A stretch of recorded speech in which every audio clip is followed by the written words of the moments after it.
Bonjour, bienvenue à vous. Je suis Audrey Malden, la créatrice de faites-bouger-vos-idées.com du Café des idées. J'accompagne les entrepreneurs qui veulent s'appuyer sur leur site internet et leur stratégie web marketing pour créer et développer leur entreprise sur internet.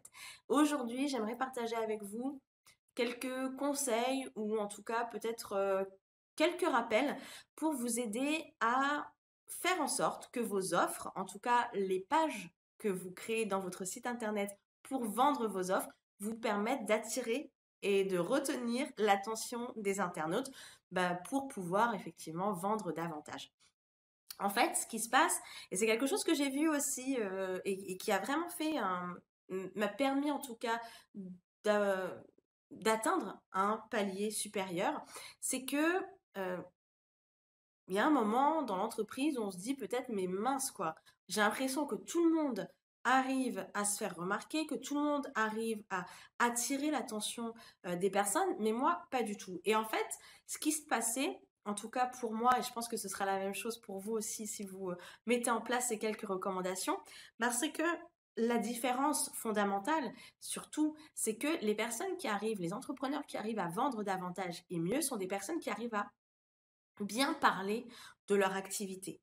Ils arrivent parfaitement à expliquer ce qu'ils font et à transmettre le fait qu'il y a beaucoup de valeur derrière ce qu'ils font. Et ça fait vraiment une grosse différence. Ils savent faire en sorte que les gens veuillent travailler avec eux. Et ça, c'est fondamental. C'est vrai que c'est difficile de se mettre en avant, de parler de nos offres, mais c'est quand même un peu votre job. Si vous êtes tout seul, il faut bien qu'il y ait quelqu'un qui scoltine la vente des prestations ou des produits ou enfin, quelles que soient les offres que vous vendez d'ailleurs. C'est hyper important. Vous devez absolument vendre ce que vous proposez. Personne ne le fera à votre place.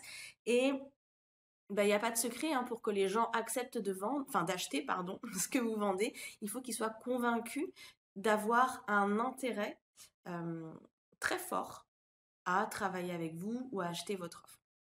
Donc pour ça, il va falloir les convaincre. Et comment est-ce que vous pouvez les convaincre?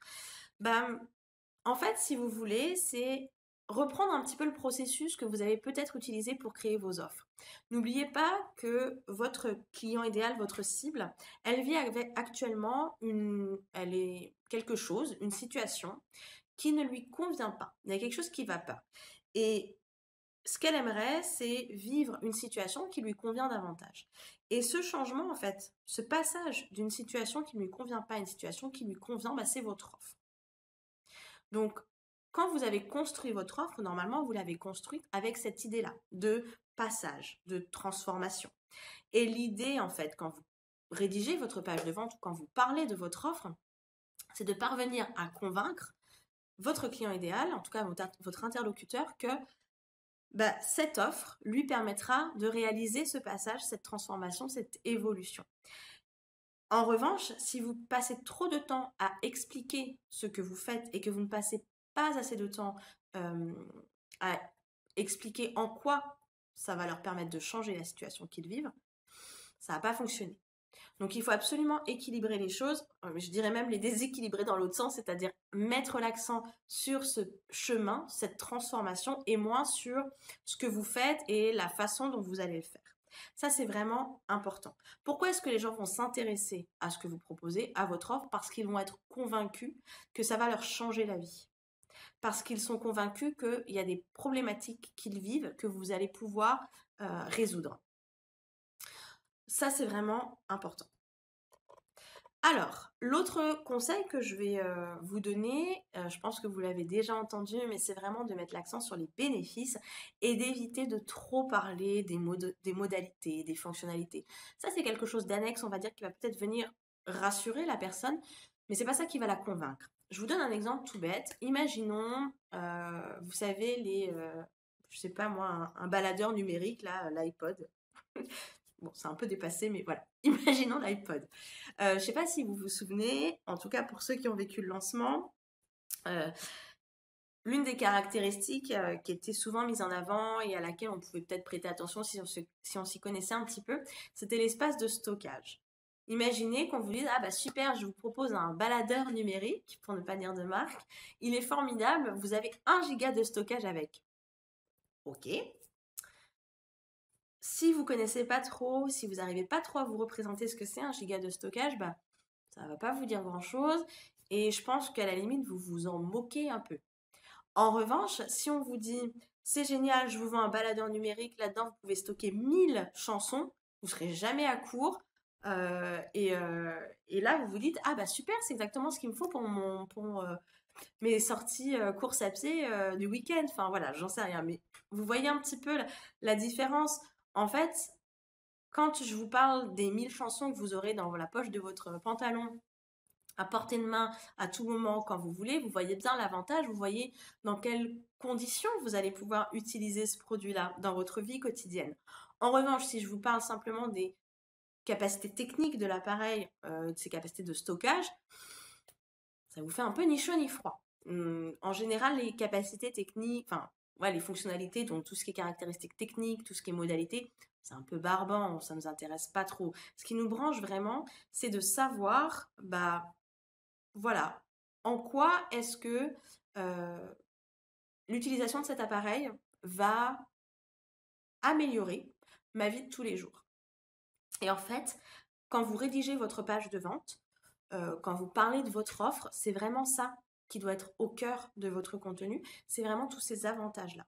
Alors, souvent on me demande, ok, c'est bien gentil, mais moi j'ai du mal à faire la distinction entre certaines caractéristiques et certains avantages. Je vais vous donner une petite technique. Bon, voilà, elle vaut ce qu'elle vaut, mais ça peut peut-être vous aider à vraiment extraire des caractéristiques, des avantages. Je vous donne un exemple. Imaginons que vous vendiez des matelas. Je vais vous donner un ensemble de caractéristiques et en fait, à chaque caractéristique, vous allez vous poser la question de et alors. Si le et alors ne trouve pas de réponse, c'est que c'est pas bon. Imaginons que vous vendiez donc un matelas.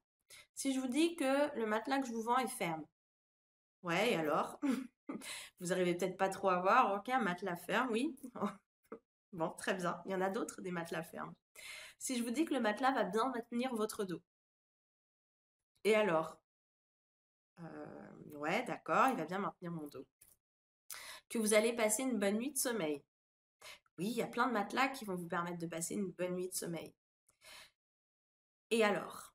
Et si je vous dis que ce matelas-là va vous permettre de vous réveiller chaque matin frais et dispo, que vous serez prêt à affronter votre journée, que vous n'aurez plus à vous soucier de savoir si vous aurez assez d'énergie pour faire tout ce que vous avez à faire dans votre quotidien, parce que vous serez bien reposé.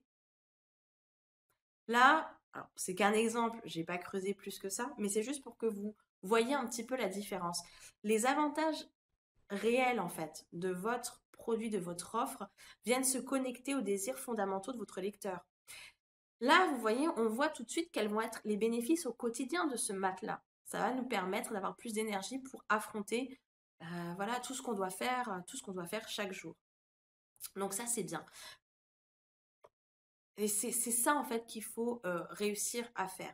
Quand on creuse un petit peu, pourquoi est-ce que par exemple un client va dans une boutique et dire bah, j'aimerais bien un matelas plutôt ferme. Bah, s'il veut un matelas plutôt ferme, c'est parce qu'il sait que quand il a un matelas plutôt ferme, ce sont de bonnes nuits qui vont passer. Et si vous lui promettez que grâce à ce matelas-là, non seulement il passera de bonnes nuits, mais aussi il passera des journées beaucoup plus efficaces, beaucoup plus agréables parce qu'il sera reposé, bah, il ira plus vers vous que vers la personne qui lui vend juste un matelas qui va maintenir son dos. Vous voyez ce que je veux dire? Parce que c'est plus attrayant, parce qu'on a davantage envie, parce qu'on sait qu'il va y avoir vraiment un changement. Il va y avoir un avant et un après. Alors que les caractéristiques sont les mêmes, mais les façons de le présenter sont différentes. Donc ça, c'est important. Ce que je vous propose de faire, c'est la prochaine fois que vous avez, ou même si vous avez déjà écrit des pages de vente, bah, c'est de peut-être passer en revue ces pages-là, en reprenant cette méthode du et alors. Et l'intérêt aussi de cette méthode-là, c'est que ça va vous permettre de vous concentrer vraiment à 100% sur bah, votre client idéal, vos prospects, et d'être moins tourné sur vous-même, qui est un risque qu'on peut rencontrer quand on rédige sa page de vente. Et c'est vrai que quand une page de vente se concentre sur bah, vraiment ce que vous pouvez faire pour vos clients, ça devient beaucoup plus convaincant. Essayez et puis voyez un petit peu ce que ça donne comme changement et si vous avez plus de contact avec ces petites transformations, n'oubliez pas que ce sont ces petits changements qui peuvent faire vraiment une grande différence. Donc n'hésitez pas. Je vous remercie d'avoir été au bout de cette vidéo et puis je vous dis à très bientôt. Bye bye.